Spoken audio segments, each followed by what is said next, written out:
पंजाब में इंतखाबात के लिए फंड्स की अदम फरहमी महंगी पड़ गई। सुप्रीम कोर्ट ने अटॉर्नी जनरल समेत मुतालिका हुकाम को नोटिस जारी कर दिए। 14 अप्रैल को तमाम अफसरान रिकॉर्ड समेत तलब कर लिए गए।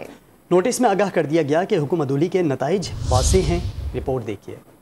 अदालती अहकामात के बावजूद इंतखाबात के लिए फंड्स की अदम अदायगी सुप्रीम कोर्ट ने अटॉर्नी जनरल, सेक्रेटरी खजाना और इलेक्शन कमीशन को नोटिस जारी कर दिए। नोटिस में लिखा है कि वफाकी हुकूमत ने फंड्स फराहम नहीं किए। अदालती हुक्म अदूली के नताइज कानून में वाज़ेह हैं। अहकामात की खिलाफ वर्जी करने वाला जिम्मेदार और जवाबदेह होगा। इलेक्शन के लिए फंड्स की फराहमी तौहीन अदालत की कार्रवाई से ज्यादा अहम है। बताया जाए कि सुप्रीम कोर्ट के अहकामात पर अमल क्यों नहीं किया गया। अदालत ने गवर्नर स्टेट बैंक को दस्तयाब वसाइल की तफसीलात लाने का हुक्म दे दिया। सेक्रेटरी खजाना को भी तमाम रिकॉर्ड साथ लाने की हिदायत की गई है। सेक्रेटरी इलेक्शन कमीशन को पंजाब और खैबर पख्तूनख्वा इंतखाबात का रिकॉर्ड फराहम करने का भी कहा गया है। सुप्रीम कोर्ट ने वफाकी हुकूमत को 10 अप्रैल तक पंजाब में इंतखाबात के लिए 21 अरब रुपए के फंड जारी करने का हुक्म दिया था। मुकर्ररा मुद्दत खत्म होने तक हुकूमत ने इलेक्शन कमीशन को रकम जारी नहीं की और इंतखाबी अखराजात का बिल पार्लियामेंट में पेश कर दिया।